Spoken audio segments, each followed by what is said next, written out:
చెప్పండి సూర్య.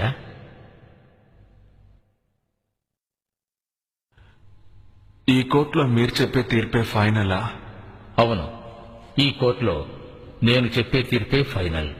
నేను నేరస్తున్నని ఈ కోర్టులో తీర్పు చెప్పబడిన తర్వాత సుప్రీం కోర్టులో నేను అప్పీల్ చేస్తే నాకు విడుదల లభిస్తుందా?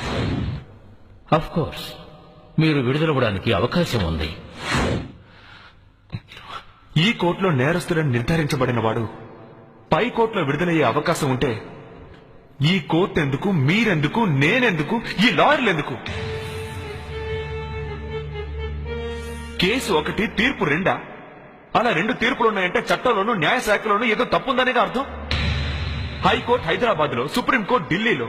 డబ్బున్న వాళ్ళు ఎక్కడికైనా వెళ్లి వాదించి గెలవగలరు. పేదవారికి సాధ్యం అవుతుందా యువరానా? ఒక కేసుని ఒక కోర్టులో ఒక్కసారికి 100 సార్లు విచారణ చేయండి, కానీ తీర్పు ఒక్కటే ఉండాలి. నేరస్తుల్లో మార్పు రావాలే తప్ప తీర్పుల్లో మార్పు రాకూడదు యువరానా. సూపర్ గురు. ఆర్డర్. నా మీద నేరం మోపి ఇప్పుడు ఈ బోన్లో నిలబెట్టారు. నేను చేసిన నేరం ఏంటో తెలుసా?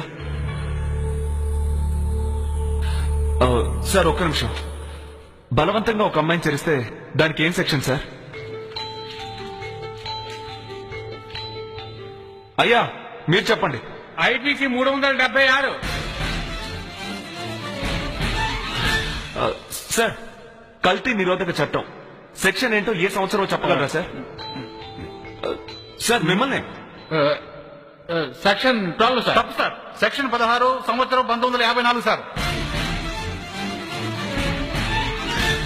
ఇదే సార్ నేను చేసిన తప్పు. పుస్తకాల్లో ఉన్న చట్టాన్ని ప్రజల దగ్గరికి తీసుకెళ్లి చేర్చాలనే ఉద్దేశంతోనే ఉచిత న్యాయమండలిని ఏర్పాటు చేశాను. యువరానా, ప్రజలకి సాయం చేయడం కోసమే కోర్టు, పోలీసులు ఉన్నారు. కానీ గౌరవించాల్సిన ప్రజలే ఆ గుమ్మాన్ని తొక్కడానికి భయపడుతున్నారు. ఎందుకు ఆ భయం? పోలీసులు అబద్ధపు కేసులు వేస్తారు, కోర్టులు వాయిదా వేస్తాయి. జడ్జి రాలేదా? వాయిదా. లాయర్ రాలేదా? వాయిదా. క్లయింట్ రాలేదా? వాయిదా. సాక్షి రాలేదా? వాయిదా. ఈ విధంగా వాయిదాలతో 3 నెలల్లో ముగిసిపోవాల్సిన కేసు 30 సంవత్సరాలు అవుతోంది. జడ్జికి జీతం, లాయర్కి ఫీజు, కేసు వేసిన వాడికి వాయిదా. ఇలా వాయిదాలతోనే జీవితం ముగిసిపోయేవారు ఎంతో మంది ఎవరన్నా. మన భారతదేశపు సివిల్ కేసులో వాది మరణిస్తాడు, ప్రతివాది మరణిస్తాడు. వాయిదా మాత్రం వచ్చే నెల. ఇది నేను చెప్పలేదు, బాధితుడైన ఒక వ్యక్తి రాసిన కవిత. నిజానికి ఇదే ఈనాటి పరిస్థితి. దీనందరికీ ఏంటి కారణం? న్యాయమూర్తుల కొరత. 13 లక్షల మందికి 10 మంది జడ్జిలు ఉండడం వల్లే సుప్రీంకోర్టులో 3 లక్షల కేసులు, మిగతా కోర్టులో 30,000 కేసులు పెండింగ్ లో ఉన్నాయి. మన దేశ జనాభా కన్నా కేసుల సంఖ్య ఎక్కువగా ఉంది. ఈ పరిస్థితి మారాలి. న్యాయమూర్తులు, న్యాయస్థానాల సంఖ్య ఎక్కువ కావాలి. ఒక సాధారణమైన వ్యక్తి అబద్ధం చెప్తే అది నేరం, కానీ అదే ఒక లాయర్ అబద్ధం చెప్తే తెలివితేటలు అంటున్నారు. విచిత్రంగా లేదు? ఇండియాకి స్వతంత్రం తీసుకొచ్చిన గాంధీ ఒక లాయర్, భారత రాజ్యాంగ చట్టాన్ని రూపొందించిన అంబేద్కర్ ఒక లాయర్, ఇండియా మొదటి ప్రధాని నెహ్రూ ఒక లాయర్. వారి వల్ల ఈ వృత్తికి గౌరవం ఏర్పడింది. కానీ ఇప్పుడు ఈ దేశంలో ఉన్న లాయర్లలో ఎవరైనా అలా ఉన్నారా? లేదు సార్. అదిగో ఆ లాయర్ పాలు కల్తీ కేసులో 5 లక్షల రూపాయల కోసం తప్పు చేసిన వాడిని విడుదలయ్యేలా చేశాడు. ఆ కల్తీ పాలు తాగి పాపం ఎంతమంది పసిపిల్లలు దారుణంగా చనిపోయారో తెలుసా సార్? ఇది మాత్రమే కాదు సార్, ఇంకా ఎంతో మంది లాయర్లు తమ క్లయింట్ నేరస్తులని తెలిసినా కూడా డబ్బు కోసం విడుదలయ్యేలా చేస్తున్నారు.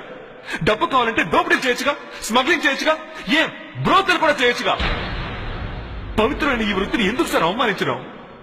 కోర్టు కోవిలలా భావించబడాలి.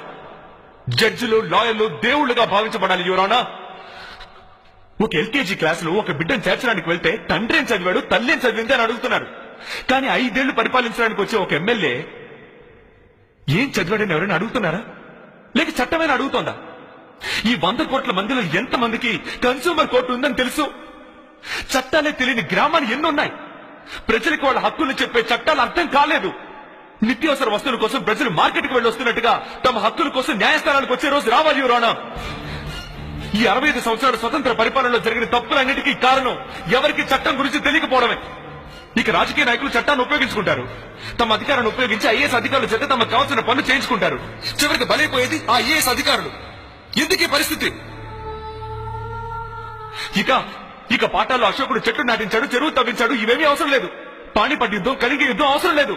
కావాల్సింది ఐపీసీ 75 అంటే ఏంటి, సిఆర్పిసి 307 అంటే ఏంటి, 420 అంటే ఏంటి అని తెలియాలి. పాఠశాలలో ప్రాథమిక చట్టాన్ని తప్పకుండా నేర్పించాలి. దేశంలో అందరూ సెక్స్ ఎడ్యుకేషన్ కోసం కాకుండా లా ఎడ్యుకేషన్ కోసం పోరాడాలి. ఒక హిందూకి భగవద్గీత తెలియకపోవచ్చు, ఒక ముస్లింకి ఖురాన్ తెలియకపోవచ్చు, ఒక క్రిస్టియన్ కి బైబిల్ తెలియకపోవచ్చు. ప్రతి ఒక్క భారత పౌరుడికి భారత ప్రాథమిక చట్టాలు తెలుసుండాలి.